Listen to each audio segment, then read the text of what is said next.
नमस्कार, बहुत स्वागत है आपका। आप देख रहे हैं गुड लक स्पेशल और मैं हूं आपके साथ Shailendra Pandey. Good luck special के आज के अंक में हम बात करेंगे करवा चौथ के पर्व की। इस पर्व की विशेषताएं क्या हैं, इस पर्व को सही तरीके से कैसे मनाया जाए और करवा चौथ के पर्व पर पति अपनी पत्नी को कौन सा उपहार दें जिससे उन दोनों के बीच के रिश्ते मधुर हो सकें। इन तमाम विषयों पर बात करेंगे। तो चलिए कार्यक्रम की शुरुआत करते हैं और सबसे पहले ये जानते हैं कि करवा चौथ का पौराणिक महत्व क्या है। देखिए, करवा चौथ जो है वो भारत में मनाया जाने वाला एक प्रमुख पर्व है। करवा चौथ के बारे में पुराण क्या कहते हैं, पौराणिक मान्यता क्या है, पहले ये समझते हैं।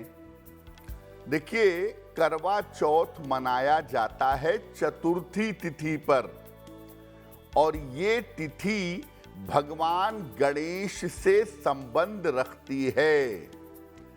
इसीलिए वैवाहिक जीवन के विघ्न नाश के लिए इस व्रत को रखा जाता है। वैवाहिक जीवन में किसी प्रकार का विघ्न ना आए, किसी प्रकार की बाधा ना आए, उसके लिए इस पर्व को मनाया जाता है। करवा चौथ के पर्व पर मूलतः भगवान गणेश, माता गौरी और चंद्रदेव यानी चंद्रमा की पूजा की जाती है।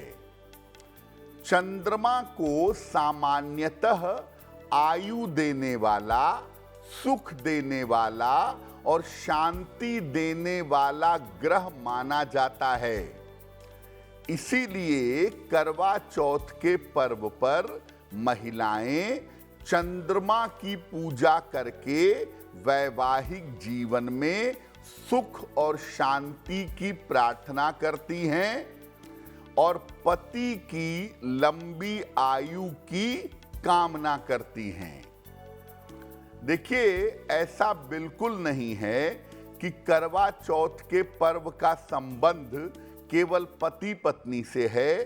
चतुर्थी तिथि है और जीवन में किसी भी तरह के विघ्न बाधा को दूर करने के लिए इस पर्व को मनाया जा सकता है। और वास्तविक तरीका ये होगा कि पति पत्नी एक साथ मिल करके इस पर्व को मनाएं और आपका वैवाहिक जीवन सुखी हो, इसलिए पति पत्नी प्रार्थना करें तो करवा चौथ का पर्व ज्यादा बेहतर हो सकेगा। तो पौराणिक महत्व क्या है ये आपने समझ लिया। करवा चौथ के पर्व का वैज्ञानिक महत्व क्या है। देखिए, एकादशी से लेकर के चतुर्थी तिथि तक मन की चंचलता ज्यादा होती है। शुक्ल एकादशी हो या कृष्ण एकादशी हो, वहां से लेकर के चतुर्थी तिथि तक मन की चंचलता का प्रभाव ज्यादा होता है। इस चंचलता के कारण काम बिगड़ते हैं और काम में लगातार बाधा आती है। इसीलिए इन दिनों में मन और शरीर को शुद्ध रखने के लिए उपवास रखे जाते हैं। चाहे वो एकादशी का उपवास हो, द्वादशी का हो, प्रदोष का हो, चतुर्थी तिथि का हो, इसके उपवास रखे जाते हैं मन और शरीर को कंट्रोल करने के लिए। चंद्रमा की किरणों के प्रभाव और उपवास से मन काफी एकाग्र हो जाता है, काफी कॉन्संट्रेट हो जाता है और एकाग्र मन से अगर कोई महिला या कोई पुरुष प्रार्थना करता है तो प्रार्थना तुरंत स्वीकार हो जाती है। देखिए, चतुर्थी तिथि के स्वामी गणपति हैं और करवा चौथ चतुर्थी तिथि को मनाया जाता है। इसीलिए अगर पति पत्नी एक साथ मिल करके इस दिन भगवान गणेश की पूजा करें, चंद्रदेव की पूजा करें, तो उनका वैवाहिक जीवन अच्छा होगा और वैवाहिक जीवन में चली आ रही बाधाएं निश्चित रूप से दूर हो जाएंगी। इसीलिए एक बात अच्छी तरह समझ लीजिए कि करवा चौथ का पर्व केवल महिलाओं का पर्व नहीं है। इस पर्व पर पति पत्नी दोनों को एक साथ भगवान गणेश और चंद्रदेव की उपासना करनी चाहिए।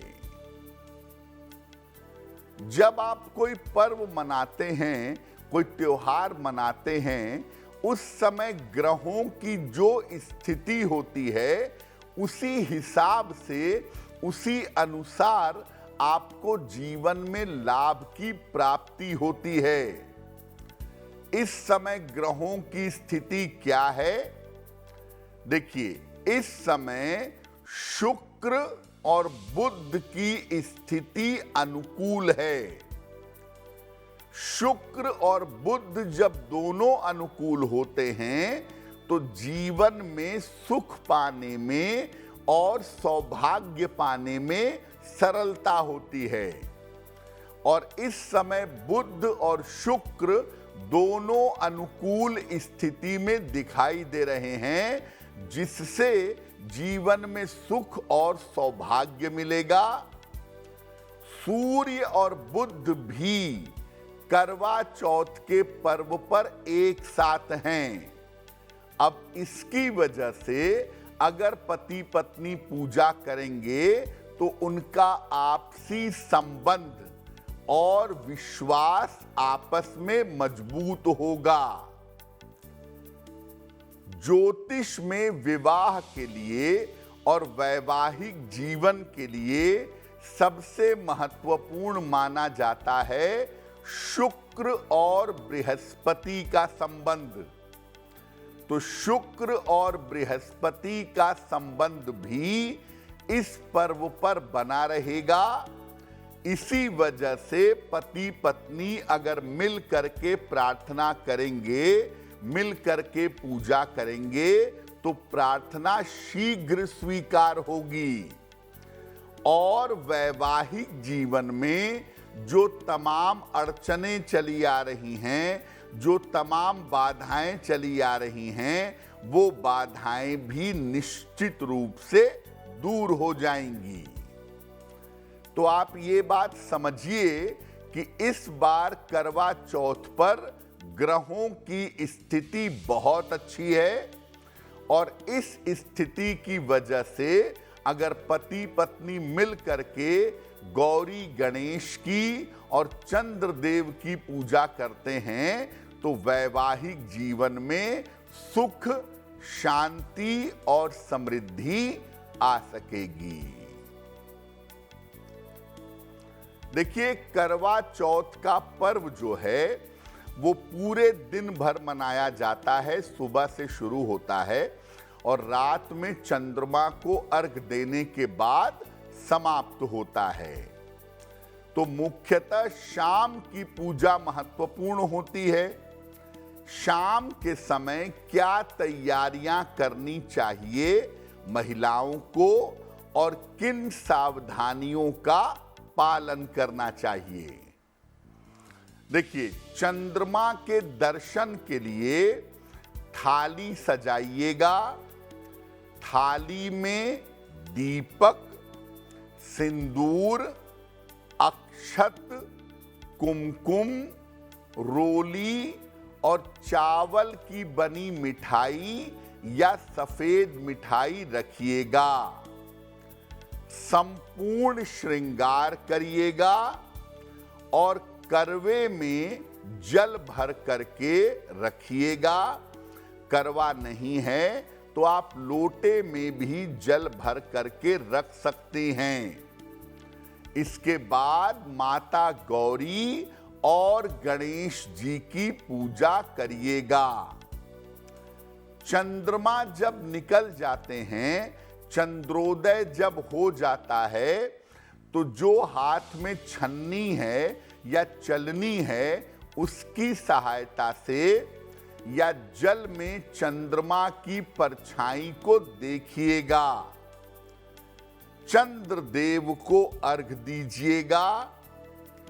अर्घ देने के बाद करवा चौथ व्रत की कथा सुनिएगा और सुनने के बाद पति की लंबी आयु की कामना करिएगा।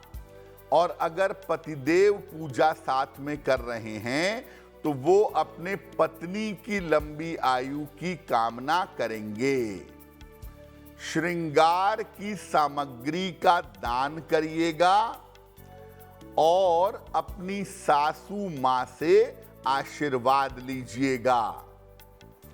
देखिए, जो महिलाएं सुहागन हैं या जिनका रिश्ता तय हो गया है, ऐसी महिलाएं ही ये व्रत रख सकती हैं, क्योंकि आप किसके लिए प्रार्थना कर रही हैं ये आपके दिमाग में क्लियर होना चाहिए। तो अगर शादी हो चुकी है तो अपने पति के लिए प्रार्थना करिए, और अगर इंगेजमेंट हो चुका है, विवाह तय हो चुका है, तो आप अपने होने वाले पति के लिए प्रार्थना कर सकती हैं। महिलाएं फैशन के चक्कर में गड़बड़ी नहीं करेंगी। काले या सफेद वस्त्र करवा चौथ की पूजा में धारण नहीं किया जाएगा। बेहतर होगा पीले या लाल रंग का वस्त्र धारण करें। पीले या लाल रंग का वस्त्र धारण करना काफी बेहतर होगा। अगर किसी महिला का स्वास्थ्य अच्छा नहीं है, मान लिया ब्लड प्रेशर की, डायबिटीज की पेशेंट हैं, दिन में कई बार दवाइयाँ खानी पड़ती हैं, तो ऐसी सिचुएशन में अगर आपका स्वास्थ्य अच्छा नहीं है तो उपवास मत रखिएगा। फिर आप फल खाकर और सात्विक भोजन करके आप अपने प्रक्रिया का पालन करिएगा और संध्या काल में गौरी गणेश की और चंद्रमा की पूजा करिएगा। ये जो व्रत है ये सूर्योदय से लेकर के चंद्रोदय तक रखा जाता है। तो सूर्योदय पर जब व्रत शुरू हो उसके बाद पानी पीना बंद कर दीजिए, और रात में जब आप चंद्रमा को अर्घ दे दें उसके बाद नींबू पानी पी करके अपना उपवास समाप्त करेंगी। और अगर पतिदेव ने भी उपवास रखा है तो वो भी नींबू पानी पी करके अपने व्रत का समापन करेंगे। फिर मैं बता दूं कि करवा चौथ का व्रत केवल महिलाएं रखेंगी। अपने पति की लंबी आयु के लिए ऐसी कोई बात नहीं है। चतुर्थी तिथि है, भगवान गणेश की विशेष पूजा होती है, तो पति पत्नी मिल करके उपवास रखें या न रखें, भगवान गणेश की विधिवत पूजा करें। इससे उनके जीवन में सुख शांति समृद्धि जरूर आएगी। अब ये जानते हैं कि जब महिलाएं करवा चौथ की पूजा पर श्रृंगार करती हैं तो इस श्रृंगार की खास बातें क्या हैं। देखिए, माता गौरी को प्रणाम करके माता गौरी का स्मरण करने के बाद महिलाएं श्रृंगार करेंगी। श्रृंगार में सिंदूर, मंगलसूत्र और बिछिया ये जरूर पहनेंगी। हाथों में, पैरों में अपने मेहंदी या आलता जरूर लगाएं। और अगर आप चंद्रमा को अर्घ देते समय अपने विवाह के समय की चुनरी पहन लें या विवाह के समय के वस्त्र पहन लें तो इसके परिणाम बहुत शुभ होंगे। देखिए, करवा चौथ पर 3 बातें महत्वपूर्ण हैं। पहला, पति पत्नी मिलकर के इस पर्व को मनाएंगे, केवल पत्नियों का पर्व नहीं है। दूसरा, महिलाएं अपना पूर्ण श्रृंगार करके प्रसन्न मन से इस पर्व को मनाएंगी। और तीसरा, महिलाएं अपने श्रृंगार पर और अपनी पूजा पर विशेष ध्यान देंगी। देखिए, करवा चौथ का जो पर्व है वो भगवान गणेश, माता गौरी और चंद्रमा से संबंध रखता है। लेकिन मुख्यतः ये बात जान लीजिए कि चंद्रमा चतुर्थी तिथि पर अलग हो जाता है। चतुर्थी तिथि का चंद्रमा विशेष चंद्रमा माना जाता है और इसीलिए चतुर्थी तिथि पर चंद्रमा को अर्घ देने की परंपरा है। करवा चौथ के पर्व के अलावा भी हर महीने में चतुर्थी पर जब चंद्रमा आते हैं तो चंद्रमा को विशेष अर्घ दिया जाता है। देखिए, कैसे अर्घ देंगी, क्या इसका विशेष तरीका होगा। अगर पति पत्नी के बीच में बेवजह का झगड़ा होता हो, बेवजह का विवाद होता हो, तो जो आप जल देंगी, जल में ढेर सारे सफेद फूल डाल करके चंद्रमा को अर्घ दीजिएगा। जल में ढेर सारे सफेद फूल डाल करके अगर चंद्रमा को आप अर्घ दें तो आपके बेवजह के वाद विवाद समाप्त होंगे। बेवजह के जो झगड़े हो रहे हैं वो झगड़े बंद हो जाएंगे। अगर पति पत्नी के बीच में प्रेम कम हो रहा हो, अटैचमेंट कम हो रहा हो, तो जल में सफेद चंदन और पीले फूल डाल करके चंद्रदेव को अर्घ देना चाहिए। अगर पति पत्नी के स्वास्थ्य के कारण वैवाहिक जीवन में बाधा आ रही हो, पति पत्नी दोनों का स्वास्थ्य गड़बड़ रहता हो, दोनों ज्यादातर बीमार रहते हों और इस वजह से वैवाहिक जीवन में समस्या आ रही हो, तो पति पत्नी एक साथ चंद्रमा को अगर अर्घ देंगे तो दोनों का कल्याण अवश्य होगा। और जो अर्घ देंगे उस जल में आधा चम्मच दूध और 2-4 दाने अक्षत के डाल करके ये जल चंद्रदेव को अर्पित करेंगे। अगर नौकरी के कारण या जीवन में अन्य किसी कारण से पति पत्नी के बीच में दूरियां हों, पति पत्नी को अलग अलग रहना पड़ रहा हो, तो चंद्रमा को शंख से जल अर्पित करें।